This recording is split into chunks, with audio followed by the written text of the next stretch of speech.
waaw loolu koy garaawul may ko rek sarax la. maanaam damaa bàyyi xajaan na dootu ko def maanaam. léegi fi may jaar mooy maanaam moom mi da doon wax ni kii xaritam la maam Ndiaye da doon wax ni Mama Vulgaire xaritam la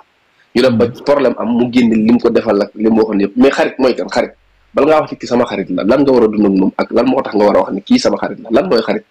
wala ñu ko doon définir. waaw lu yomba tudd ci aw làmmiñ te jafee firndeel. ci naka. bëri waana nit ku naan diw sama xarit la diw sama xarit la diw sama xarit la situation moo ñëwagul rek bala ngaa xam sa waaye dëgg li ndongo la waxoon rek. bala ngaa xam ki la bëgg nga ne ci ay jafe-jafe mais bala ngaa xam ki la bëgg te jaxagul nga xam ko de bu baax xanaa xamoo am na ñoo xam ne tant que naa la ay ndeysaan rek sa xarit lañ exemple man maam si ma ne ci ay jafe-jafe ngay xëy di ma may ay 10 000 di ma may ay 5 000 mais gis nga bu yàlla ñëwee ak suturaam ba ma xëy yor ay millions man ngaa tourné nekk sama noonu foofu nga xamee sa nit nga nekkoon ci ay jafe-jafe mu lay jàppale di la jàppale ba yàlla ñëw ak xéwal ak wërsëg ak succès mu continuer jàppale nam la jàppee woon gën laa yéene succès bi kooku mooy xarit mais am na ñoo nga xam ne il suffit que ngeen ne ci ay jafe-jafe mu lay jàppale parce que mi ngi kontaan parce que dafa bëgg di la ëppale di la yërëm di la épaulé jàppale boobu du ca gën ne daa jàppale pour nga avancer mais daf lay jàppale ngir fu mu toog ne ah saa waay kay démb kaa bi mu dugg bu toog nag ma ne kay saay ah li ma ko génnee du sa xarit de mais sa xarit looy gën a avancer xolam di gën a sedd lépp lu baax lu mu am yéene na la ko fu mu gisee terrain bu baax ne la baal su ma sañoon de jënd naa nangam nga ñëw jéem a jënd fu mu gisee business buy dox mun la faal est-ce que duñ dugg ci business biy gaan pour génn ci fu mu gisee jigéen ju baax mun la faal kii de boo ci duggoon di nga am soxna mais xarit dafa doon mbir moo xamante ni bëri waa na waaye bu koy tudd naan diw sama xarit la wallahi nekkul sa xarit peut-être nag àndandoo moom ku ne mën na ko am mën nga ko amee fu nekk mais xarit buy dëgg ci moom tey dëgg ci yow du ma ne amut de mais yombul te képp ko am nit koy àndal war nga koo natt ci boor bu ne ba xam ndax kii sa xarit la am na ñoo xam ne nag ñoom boo leen mayee junni sax ñu ne diw sama xarit la ab junni donc bu ne ko mayee sama xarit la ànd ak nit ñaari fan ñeenti fan ma dagul ñaari at nga ne sama xarit la teel na surtout bu jigéen ba nag góor sax moo tane wallaay góor yàlla mën na laa booleeg nit nga xam ne kii sa nit la muy neex du daw muy naqari du daw bu la defaloon million wala ay milliards addina du neex ka naqari moom taxaw di ko tudd ci aw léegi lan moo tax jigéen ñoom dañu préféré am xarit bu góor nga xarit bu jigéen. waaw donte man gëwuma ko mais ci benn côté dañoo sentir ne foofu la ñuy ëppee sutura foofu la ñuy ëppee sécurité parce que li ma la wax sànq mooy góor yàlla waxuma la góorantu nii de góorantu waxuma ko de góor dëgg ku dereti góor di daw si yaramam wallahi la asim doo ko wax dara muy génn di ko seen du la xamal di la weer du la mënal ba pare di la xañ du la defal ba pare génn di ko wax te dafa yomb ci jigéen ak jigéen mu xamal la weer la defal la wax ko jigéen moom ginnaaw jigéen mooy see góor muy borom këram ci farata yàlla sunnas Muhammad mu mer ne la mu soo maa defal dara ah mais yow mi di moromum jigéenam sa fu ta wax kuy naan ngelaw kay bu gisee caagri jër ta wax ok yàlla moo tax jigéen ñi di sentir ne bu ñu xaritoo ak góor donte man sama philosophe gëm naa ne xaritoo góor ak jigéen amul ñi gëm ne am na nag dañoo jàpp ne foofu la ñuy gën a nekkee ci sécurité foofu la ñuy gën a amee sutura foofu la ñuy gën a amee satisfaction ci li ñuy wooyee xarit mais xarit daal balaa nit di ko yëkkati di ko jibal ci moroomum nitam surtout jigéen ak jigéen na ko xoolaat parce que fii ci surtout réseaux sociaux yi ñu nekk ñi fi doon wooyee ay xarit yee fañ mujjee ñëpp gis nañ ko ñëpp gis nañ ko man de papa billahi wallahi watallaahi su ma yëkkati woon 1 million jox la ko wala 1 milliard ma jàppale la ko ci ay jafe-jafe wallahi boo ma doon laajee fal di ma saagay nday barki Serigne Salim Mbacke du ma ko tudd sama laam yi xanaa yow nga tudd ko te boo ma defaloon dara bala maa am jàmm dama koo wax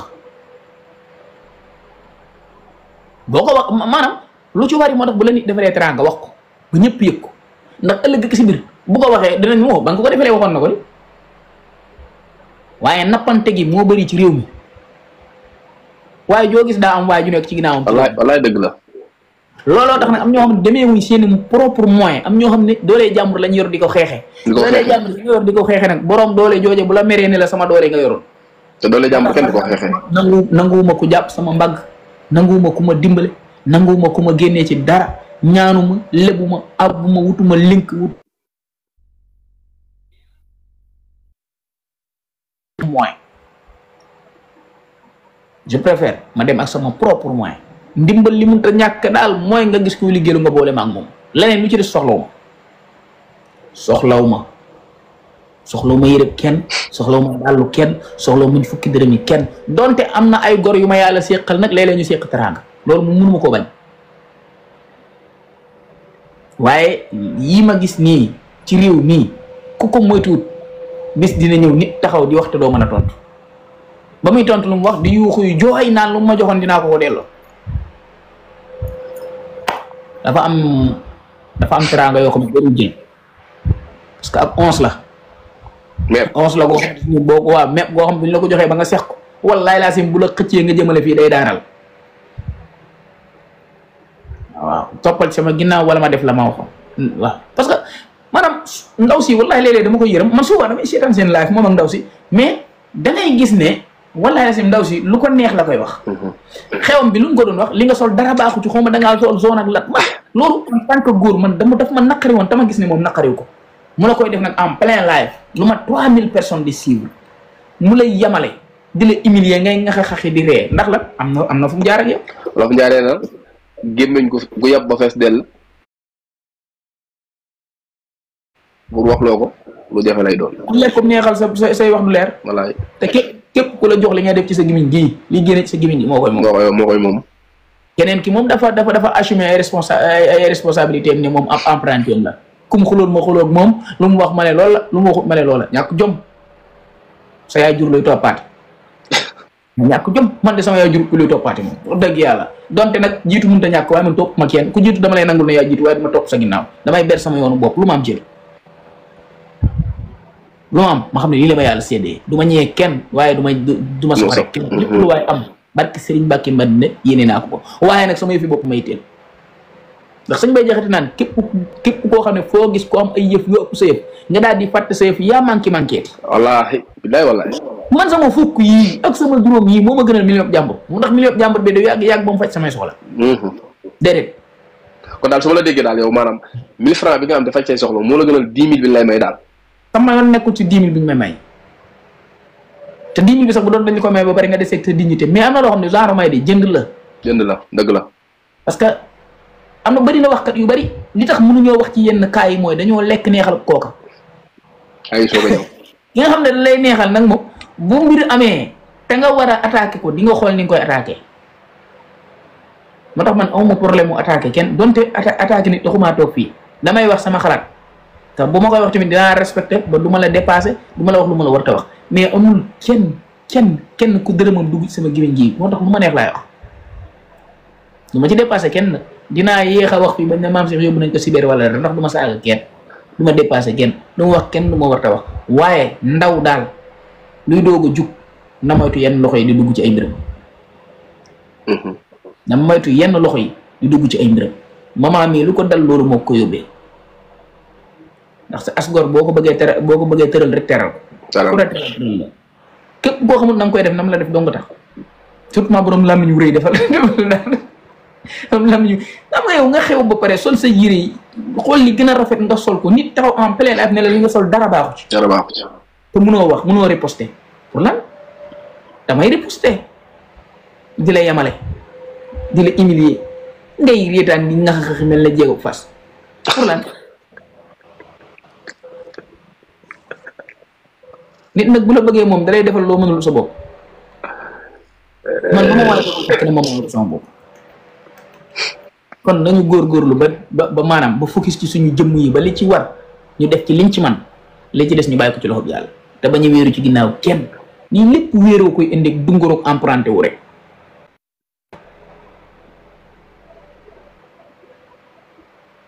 soxna si ñun seetaan nañ live bi mu ko waxee da ngaa soxrit ay reetaan la ci boole mel ne kuy mbalak dama la koy wax avec pied ferme diw nga ne ma naam ma ne ko moo fontoo bu mu ñaar sama yére xew ak la ma solo lu ma sol sa yoon nekku si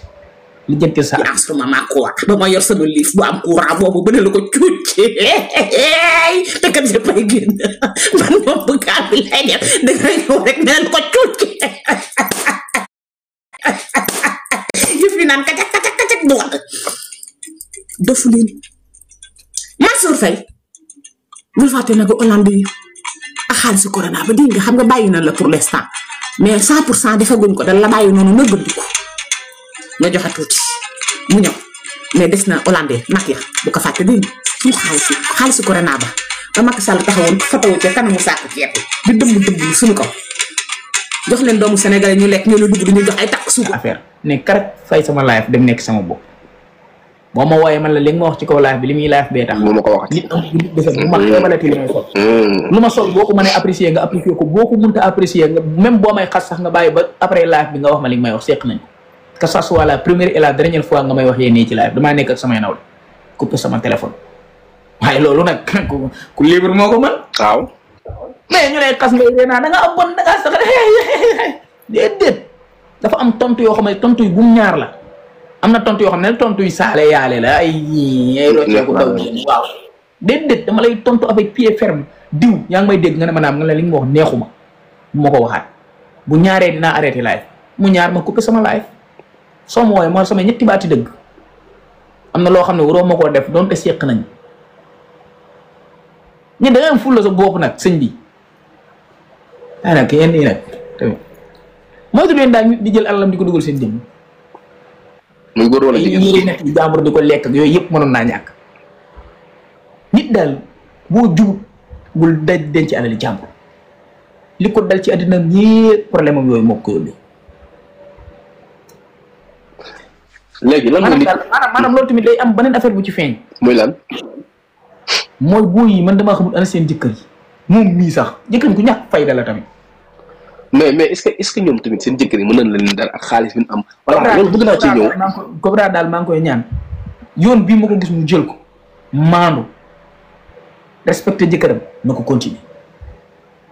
moom Mamy Cobra waaw da Mamy Cobra mu xam ne génn na ci nit bi mu nekkoon. non Mamy du ngaaka de laa yaakaar. mooy man booy tànk jëfaguñ du ma leen seedeel ak nante. léeg-léeg nga gis fi nit di ko naw mu def fi aw njombe kam boo xam ne si doo xam lu muy nuróol. dëgg la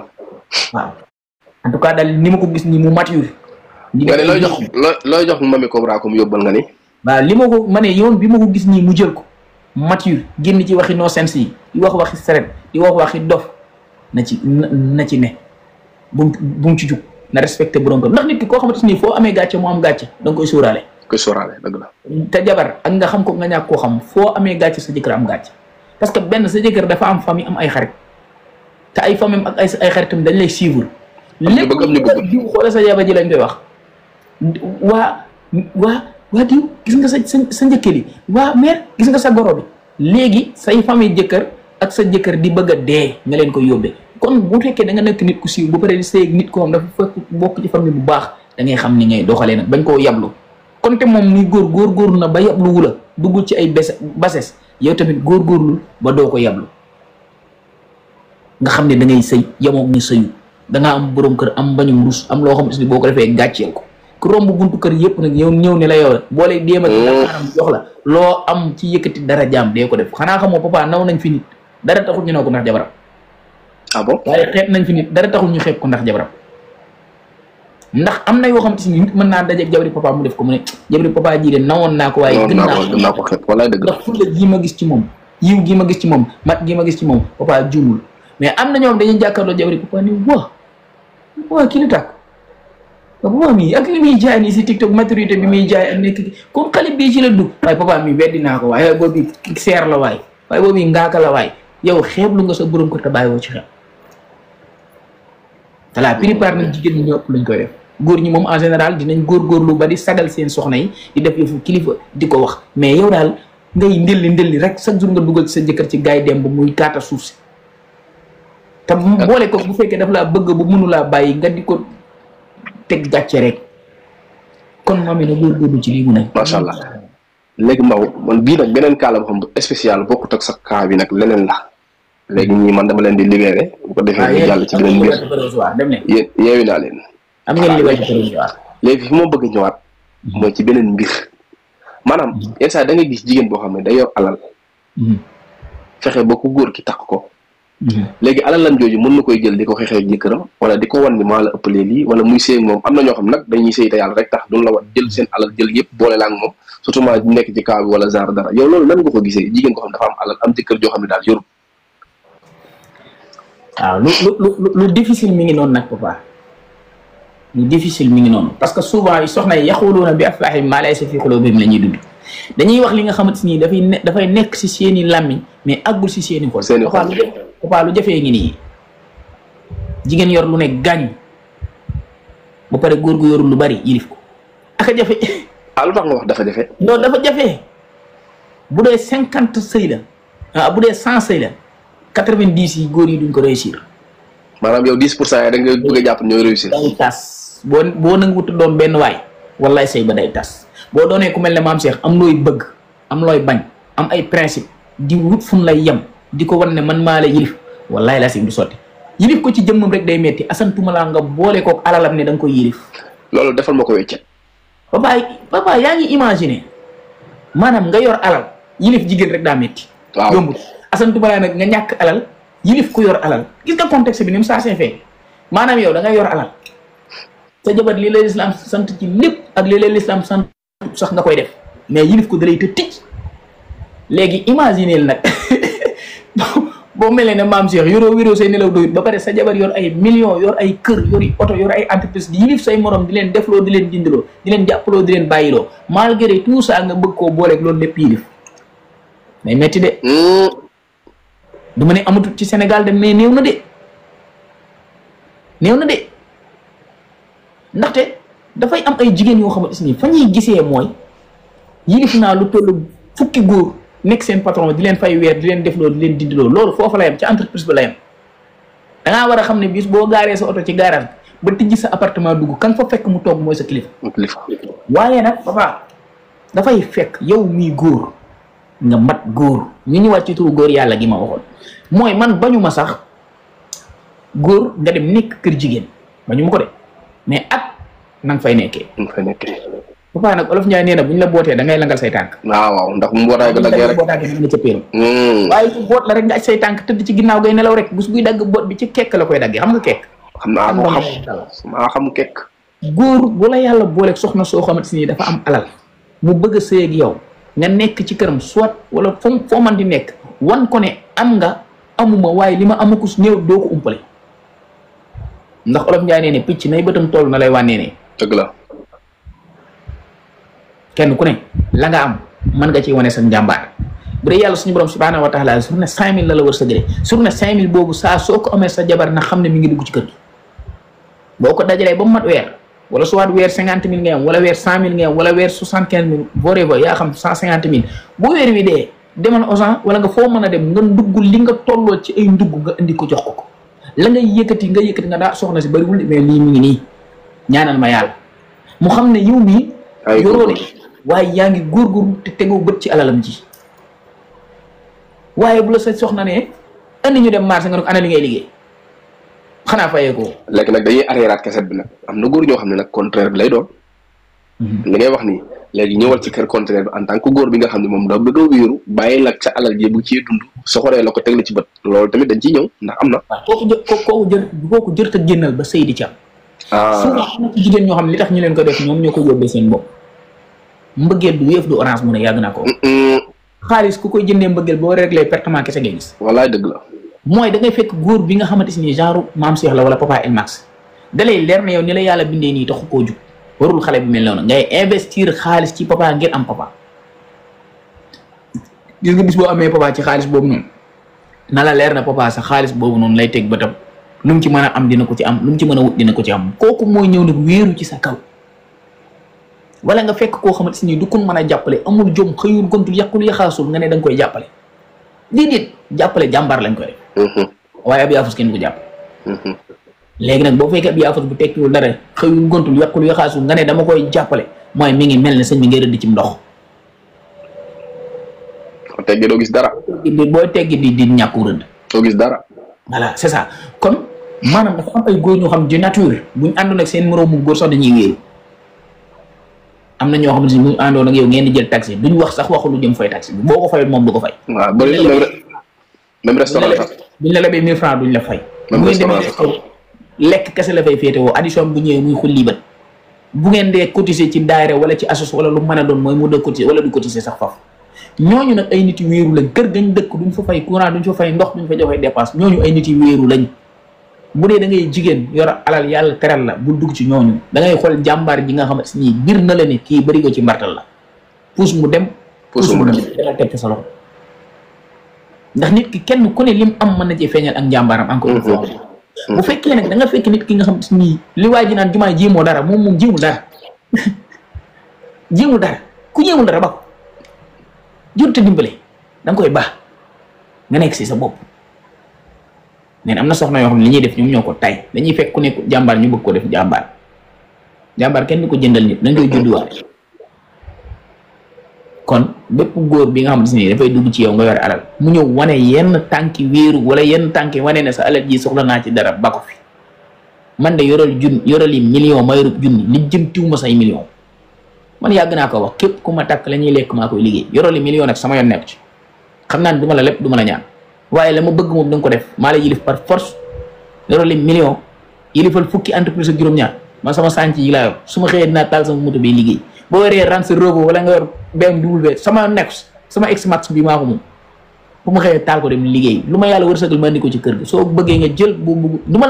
la assuré nag ne moom chaque fin du mois lii laay joxe moom lu fi am nu bokk bu amut nga xam ne amut boo mënee def boo mënut ñu naanum ndox c'est ça mais dafa am booy yi nga xamante ni ñu bëgg a dégg rek la ñuy dégg léegi nag nit ki nga xamante ni xam na ne li nga bëgg a dégg ngay dégg te yor nga as tuut sumu soxla mais dalay wax li nga bëgg a dégg rek ba jot ci li nga soxla léegi nag après ngay ñëwaat fii di jooy daf maa teg bët daf maa nangam déedéet ba ngay tànn est-ce que tànnal nga góor gi nga xamante si nii sëñ bi dafa am fulla si boppam parce que fii Sénégal boo fi nekkee góor am fulla si sa bopp li ñuy njëkk wax mooy da nga compliqué xam ne moom ñoom ñoo fi nekk lépp li nga xam ne moom mooy yoon dañ ko dawal te bàyyi acharnement politique bi nga xam ne moom moo am di ñaan le président de la république bi nga xam. acharnement politique waaw waa APR nee na ñoom ñooy wax ne carrément ne gouvernement bi dafay def acharnement quoi day acharné wu ci kan lay acharné wu. ci kan lay acharné wu man la laa bëgg a xam waa APR nee na ñoom ñooy kaas ne instant bi ni gouvernement bi day acharné wu ci ay nit ay ñoom Aliou Sall ñi nga xam ne ay seen tif moo leen topp ba ci Bassirou Fofana barki démb la fi duul bu rëy moo génnaat taxawaat ne carrément duul ba ma duuloon jëlaat naa ko maa ko duuloon moom moo génnaat ne man maa duuloon duul bi mais instant bi ni duul bi dindi naa ko on m'a induit en erreur un journaliste naka lay journaliste di génnee information boo xam ne vérifié wu ko mu naan ma on m'avait induit en erreur waaju neex ji moom tamit nekk ci ñoo xam ne ñoom ñoo ànd ak ñoom Aliou Sall ak yooyu noonu nekk waa APR nee nañ gouvernement bii nii dafay acharné wu ci ñi nga xam ne moom moo nekk politiciens yi dégg leen mu kon ne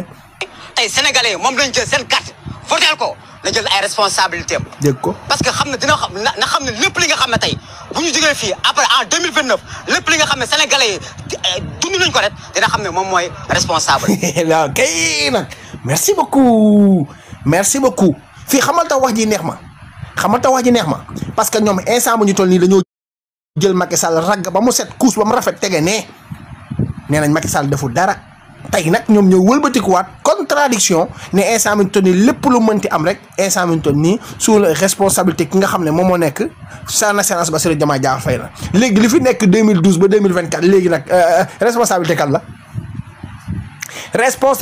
la yéen da ngeen di wax ba takk seen bopp saret nit ñi di leen ndulli ngeen jëmale fi nga xam ne moom moo nekk gaalu wala man musuma gis nit ñu contradictoire yi nii man musuma gis nit ñu waye dee nii man musuma gis nit ñoo xam te ay ni ñoom lu ñuy wax rek dañuy rey seen bopp ba mu dañ dee wét tëral seen bopp rendi seen bopp ba pare bëgg a suul seen bopp yéen bu ñuy wax acharnement mais yéen seen nguur gi fi jógee li ngeen acharné wu ci patriote yi mais est-ce que bu leen ko patriote yi tegoon tey est-ce que di ngeen am fitu sax taxaw naan da ngeen di def ay conférence de presse wala da ngeen di taxaw ci mbedd mi naan da ngeen di jàkkaarloog média yi kon est-ce que di ngeen am fitam nii apéris yi ay nit lañ nañ ko ne. Le PM n'est pas notre président dañu bëgg a xamal ne le président de la république. li ma doon wax a ngi nii de dégg leen de lu ñu wax lu mu xat duñ ca dugal Ousmane Sonko moo leen wax ne leen moom mooy le président damay laajte ndax Ousmane Sonko dafa mës a taxaw rek ne leen man maay président ndax da ngeen ko mës a dégg benn yoon Ousmane Sonko taxaw ne c'est moi le président ou bien c'est moi le deuxième président da ngeen ko mës a dégg ndax da ngeen ko mës a dégg moo tax ma ne leen ñoom Sénégal ñoru leen de Sénégal ñoru leen te lijjantiwuñ Sénégal ñoom ci leen la ñu nekk mooy Ousmane Sonko mooy seen problème tey bu Ousmane Sonko tey newoon tey démissionné naa bàyyi ca àll ba parce que yéen amulu leen Sénégalais yi njëriñ Sénégalais yi amulu leen njëriñ Sénégalais yi amuluñ leen njëriñ benn njëriñ parti APR amuluñ ñu ko c'est des imbéciles yoo xam ne des imbéciles heureux yoo xam ne ñoo dajaloo di fen doomu aadama yi di jéem a daan décrédibiliser li nga xam ne mooy état bi loolu lañ fi nekkee décrédibiliser état bi jéem a wax Ousmane Sonko seen problème tey bu Ousmane Sonko démissionné woon tey ngeen rallier ci son excellence Bassirou Diomaye Diakhar Faye loolu ak ñu ko ak mu ñoo leer waaye nag loolu dama leen di bëgg a xamal benn affaire de du ngeen ñu mës a découragé loolu patriote yi dinaa leen jàngal dinaa leen wax benn affaire léegi ngeen xam ko découragement la ñu bëgg ci ñun ñu découragé bàyyi Ousmane Sonko wala ñu découragé ne waxatuñu dañuy croiser les bras parce que lii c'est-à-dire lii dafa ëpp ak nangam sax bañ dem toog ñoom nag ñu fexee installé waat ba toogaat fañ waroon a toog wër li nga xam ne mooy gouvernement bi ak a paarawaat ko sénégalais yi meraat defaat lañ defoon loolu la ñu bëgg de loolu la ñu bëgg instant mi ñu toll nii mais nag malheureusement pour vous mais heureusement pour nous on a très tôt compris vos jeux on a très tôt compris man damay na comprendre au début ba son excellence Bassirou Diomaye Diakhar Faye génnee naan ay non c'est-à-dire dañoo war a bennoo dañoo war a àndandoo jàmm jubal jubbanti juboo boobu laa leen gis nekk carrément ñu ngay commencé buruxlu te buruxlu bi xam nga ne Ousmane Sonko tànk mi ngi fi duñ dugg parce que waaj da leen di teg tànk ne leen fii du seen place te ngeen war a dem toog ne le ba leeral ba pare li ngeen def ci dëkk bi na ngeen ko jéem a leeral ba pare bu ngeen ko leeral ba pare nag après nag juboo dooga am justice bu amul juboo du am ñu ne génn sekkuñu juboo déglu leen ko. na jël ay responsabilités am sénégalais ñoo gën a xam ne actuellement ba yéen ñi journalistes yi yéen a gën a xam ne tey réew mi dafa metti waaw te di ñaanaat nag bépp. léegi réew bu métti damay laajte réew mi kañ la mës a neex réew bu métti kenn la réew mi mës a neex nguuru Abdou Diouf nguuru Abdoulaye Wade wala nguuru Macky Sall ban moment la ci Sénégal neex bu ngeen toogee santé ne Sénégal neex na ngeen ñëpp ngeen génne Sénégal neex na macha allah ñu ngi lekk ba suur ñu ngi naan ba mandi courant ngi yomb ndox ngi yomb location ngi yomb exemple suñ doom yi suñ jàng yaa ngi ne ban moment la. Abdoulaye Wade moo fi waxoon ne la 2000 atum naataange la de est-ce que doon na atum naataange ñun ñu nekk xale ndeysaan ñu ñuy gëmloo naan ñu la 2000 atum naataange di ko wëy ñu yaakaar ne la 2000 gain ay gratte-ciel la ñuy am. dañuy am ay genre comme ça ay tour Eiffel waaw di am ay robinet maa fa fii oto yi di daw ci kii xale bu juddu gain booy moolu boo amee 10 ans am yenn yi loolu lañ doon yaakaar loolu lañ doon dugal suñu bopp yi de jàppee ñu ay wata boor quoi ñun tamit ñu gëm loolu ndekete yoo ñoom atum naataange bi ñuy wax yëpp naataange seen bopp la ñoom dañoo jàppoon ne ñoom atum naataange seen bopp la moom seen bopp dañ ko yóbbee woon de parce que doon nañ ay milliardaires tey nekk nañ ay milliardaires yoroon nañ ay mouton de paradis yoo xam ne fuñ jiitu bu kenn jiitu jaw ñoom daw topp ca ñun nag malheureusement loolu lañu amut ak yéen te ngeen dégluwaat waa ji dégg leen ko moom Ousmane Sonko koy problème bi moom. bépp sénégalais ñi nga xam ne. bépp sénégalais ban. bépp sénégalais ñi nga xam ne d'accord nañ si nga xam ne tey le mouvement des sénégalais démocratiques ñu ngi koy lancé mooy lancé ñu dem signer pétition yi si réseaux sociaux yi ak képp ki nga xam ne am na képp ñi nga xam ne am na ñoo xam ne ñi ngi nekk si terrain yi nga xam ne dans les 46 départements du Sénégal képp am nañ fa ay représentants képp ki nga xam ne tamit bëgg na signer si pétition yi na xool représentants yi nga xam ne moom nañ teg si kii bi. bu ngeen yëgoon yéen du ngeen lancé pétition yéen ab minorité ngeen ba pare bëgg fee jaay balballu yéen da ngeen a lancé pétition boobu ba pare tey esamtu di ko regretter xam nga tax ñu koy regretter parce que pétition bi ngeen lancé nii day mujj wëlbatikuwaat seen kaw ñun dañuy def nañ contre pétition boo xam day signaler seen pétition benn deuxièmement ñun tamit ñu def benn pétition boo xam ne pour dissoudre APR la te 100 000 signatures bu ñu ko amee ngeen di comprendre yéen après yéen bu ngeen yëgoon du ngeen lancer pétition xanaa xam ne ñu ñoo moom pétition yéen sénégalais yi tey bu ñu leen tegaloon pétition bi ñu leen tegal ay samtu ni yéen kañ ngeen ko teg kañ ngeen teg seen pétition ba tey muy duul naan le 8 la woon man yéen man waa APR yéen waa APR yéen pourquoi yéen ngeen ridicule pourquoi ngeen ridicule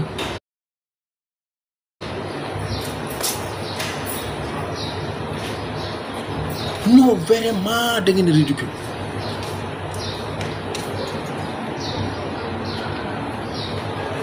da ngeen ridicule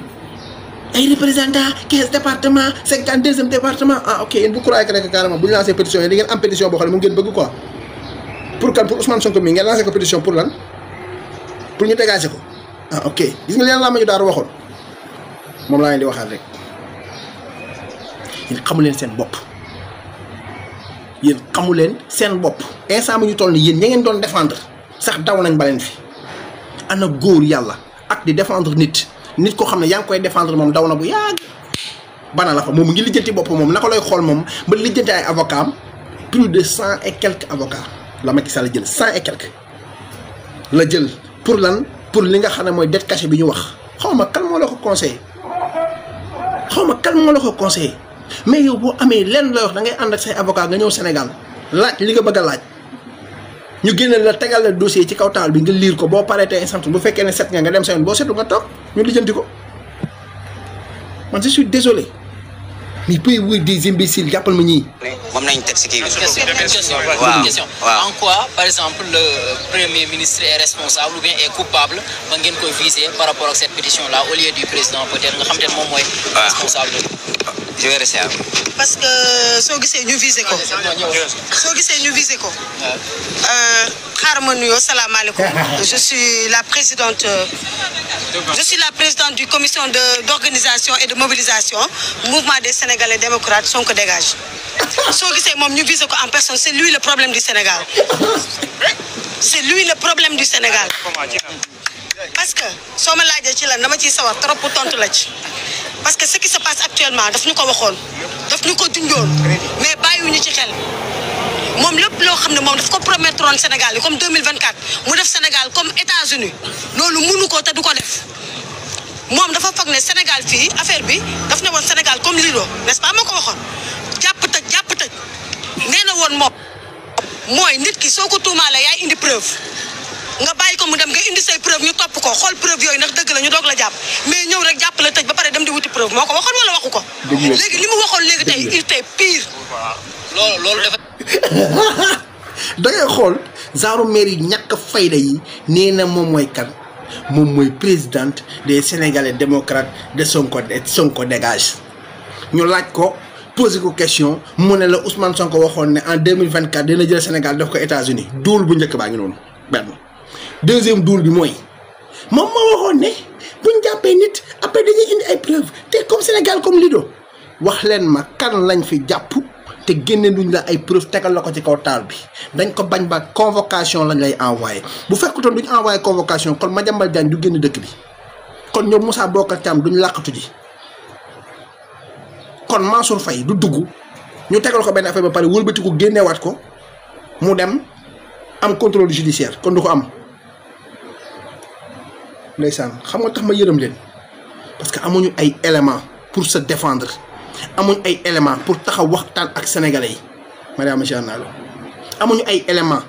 pour se défendre amuñu ko amuñu luñ mën a jox sénégalais yi parce que lan parce que benn Aliou Sall woo nañ ko ci benn dossier Aliou Sall bañul de bañ ko tegalee dossier bi Aliou Sall waxul ne defuma de dañ ne bëreet ñu wax li ñuy wax la ca biir fa mu xewee. xew na fa mu génnee war a joxe 240 millions du moins pour teg ko caution wala du loolu te maire bi man buy mel ne aj tënk ko. loolu dafay bëgg a tekki ne dañ koy tuumaale moom mooy tëji. kenn tuumaalu ko dara moo taxaw wax ko moom moo ne moom mooy premier ministre su ne ministre de la justice jàppal ma diw ministre de la justice dem gis procureur ñu jàpp ko moo ko wax de. dama ko sos est-ce que les vidéos sont là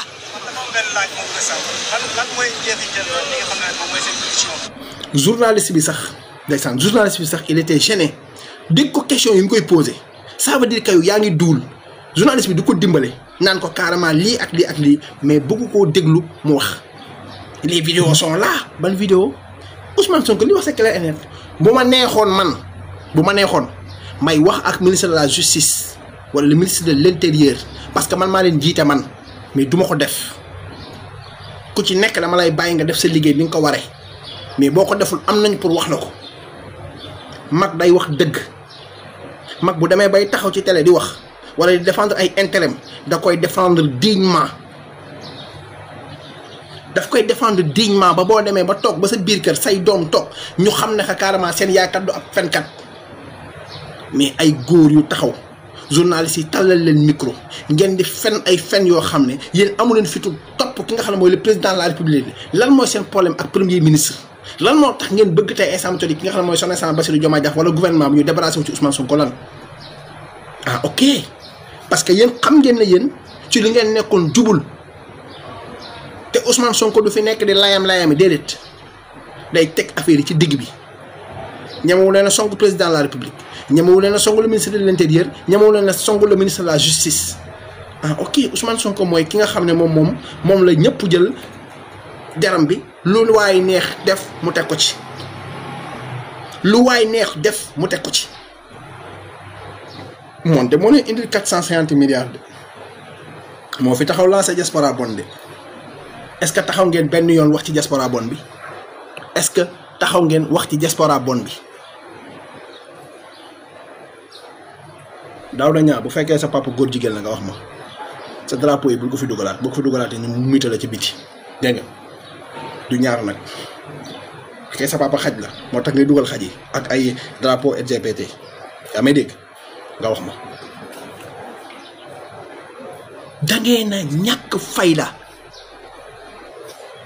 dangeen na ñàkk fayda xamu leen yéen Sénégal fi mu toll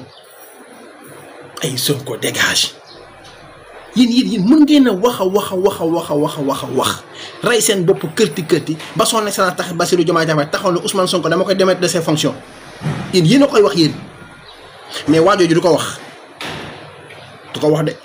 parce que xam na kii fi mu ko jëlee ak fi mu ko yóbbu yéen bu ngeen jàppee leen sénégalais yi ñoo voté son excellence Bassirou Diomaye Diakhar mais ngeen di taxaw di fëgg seen dënn naan moom xoolal son excellence Bassirou Diomaye Diakhar bu nekkatoon ak jëmm ji kenn du ko voté pour ngeen dégg ñu quoi pour ngeen dégg ñu pour ñu wax ak yéen pour ñu wax leen ne ñun bu ñu wàccee ci terrain bi c'est grâce à cet homme là ñun bu ñu taxawee dëggal suñu bopp dem utali ji parrainage son excellence Bassirou Diomaye Diakhar Faye c'est grâce à cet homme là ñun lépp lu ñu mën a def ci Sénégal kii moo tax ñu def ko du kenn ku ngeen yaakaaree keneen nag naan ko yaay président ak parenté responsabilité c'est que c'est-à-dire yéen a ngi nax seen bopp yéen a ngi rey seen bopp yéen a ngi dugal seen bopp ci kàmbu ñun loolu dawut suñu yaram te Ousmane Sonko tey bu génnoon nañu bàyyi leen son excellence Bassirou Diomaye Diakhar barke alxuraan man maa koy njëkk a baax bu leen waxati ci Diomaye Faye barki rasulillahi dootuma waxati ci moom sama photo yu ma am ci sama portable yu Diomaye nekk yëpp laay dindi ba mu set ma sànni fële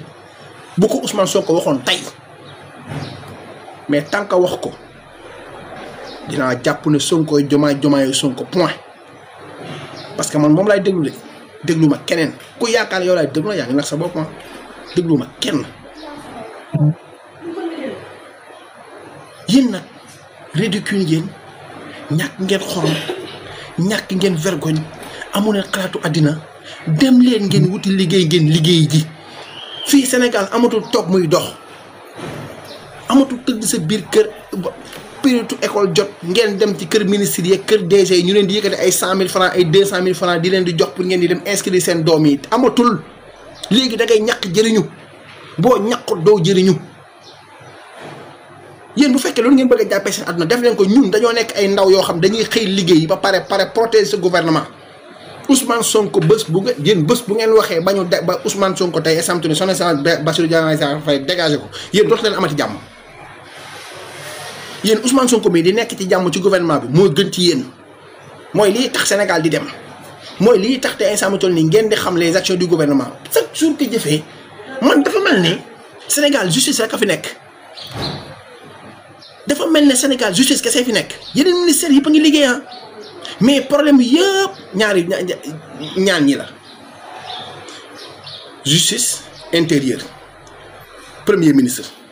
ñoom ñëpp ñu taxaw ŋànk premier ministre premier ministre premier ministre premier ministre premier ministre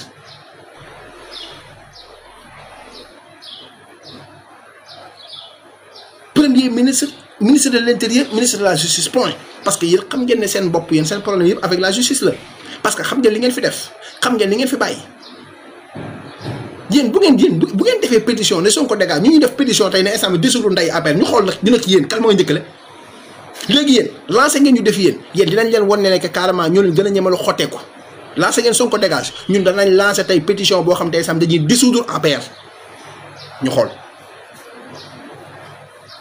Sonko dégage ngeen di envoyé ngeen di teg ñun teg nañ lancé nañ pétition boo xam ne pour dissoudre APR te beneen parti bu fi taxawaat ngeen jiitewaat ko yéen ñu lancé waat pétition ñu dissoudre waat leen parce que sénégalais yi noom li nga xam ne moom mooy nekk pétition boobu noonu dafa am solo bés bu ñu ko defee ba mu yegg ci yenn nombre yi nguur gi da koy tenir en compte pour vous dire vrai parce que yéen xam na luy pétition de parce que ay waaye di ngeen képp kuy patriote nag ak képp ku bëgg Sénégal waxuma patriote kese de képp ku bëgg Sénégal bokk ci parti Pastef wala nga bokk ci beneen parti te nga bëgg Sénégal laa la wax Sénégal jaral la képp ku àndoon na Macky Sall fu ngeen ko seen mu def benn publication wala mu teg benn pétition signalé leen ko parce que ñii waratuñoo sax jiite quartier ci Sénégal fii nii quartier wala suñ ko fay jiite parce que Sénégal fu mu demee bañ naan non mbënd bi dafa bëri ndox mi dafa nangam waaw kay Dakar est-ce que da ngeen fay gis da ngeen fay dégg ay zone yoo xam te sam nee nañ inondé na ba nit ñi génn fa da ngeen ko dégg Dakar damay di laaj ndax da ngeen ko dégg Dakar am na yeneen dëkk yoo xam ne am na ndox la moo tax ba war te mën a am ndox yéen da ngeen a bëgg ñii def fi ñaata fan ñii def fi benn 2 ans ngeen jóg bëgg ñu régler li nga xam ne moom mooy inondation yi te yéen ngeen def fi 12 ans réglé wu leen gàtt jël 750 milliards def ko ci mbënd mi ana 750 milliards yi ay naafeq ngeen ay vrai naafeq ngeen balaa maa dee ñu naan ay Touba nangam sangam wax leen seen sëriñ soosu noonu ñu joxoon 45 milliards yi pour li nga xam ne mooy assainissement bi lañ ko génne nañ génne loolu ba pare seen sëriñ si ñoo toogoon ci baa jaaxle bi toog jàkkaarloog Sénégal yëpp Serigne Mountakha toog ñu nekk carrément Macky Sall def na fi 45 milliards ci li nga xam ne mooy assainissement bi ndox mu baax sax amuñ ko tey ñii di rey seen bopp pour def li ñuy def yéen ngeen nekk fi di jaayi fu naa fekk bàyyi leen di jéggi doom làq doom dóor doom bàyyi leen di làq doom di dóor doom seen sëriñ si kenn du xool kenn du leen laal seen sëriñ si kenn du leen laal te ñoom tey instant bi dañ tey jouer une très grande part de responsabilité ci inondation bi am Touba ñoom dañ tey jouer une très grande part de responsabilité dem leen ngeen laal leen mais néew du ngeen leen laal parce que sëriñ lañu parce que dañoo am ay taalibe parce que ay nangam nii affaire de c'est-à-dire ci ngeen nekk ci loolu ngeen nekk ci loolu ngeen nekk ñun nag dañoo nekkul ci ñun seen yëfu naa fekk yooyu ngeen nekk ñun dañ cee nekkul fii laaj bi kum neexul nga nokk ci biti sama yoon nekku ci kenn ma diriger lu may wax ku ci bokk ca boor bale bu la neexee saagal boo saagaa moom ca biti nga jëm du ngeen waxante dëgg du ngeen toog ba ne kat lii mooy dëgg nañ ko taxaw wax ko kan moo fi taxawoon Touba ca base boo wax ne que carrément def nañ fi 45 milliards Macky Sall joxe na fi 45 milliards kan moo ko waxoon mais pourquoi kooku du ngeen ko taf di ko wax ne ko carrément ka suñuy 45 milliards yi kat fu mu dugg lu tax du ngeen ko laaj kooku wala lu tax du ngeen dem foofu noonu ñu ngeen wax ne son excellence Bassirou Diomaye Diakhar Faye na jéem a def audit yi nga xam ne moom moo nekk xaalis boobu noonu assainissement boobu ñu dugaloon Touba tey ay nit ñoo dëkk Touba tey instant di wax naan ay gouvernement bi nangam def fi nangam dafa am leen loo xam ne dafa jaaduwul te yéen ko gën a xam mais du ngeen ko wax ay naafeq ngeen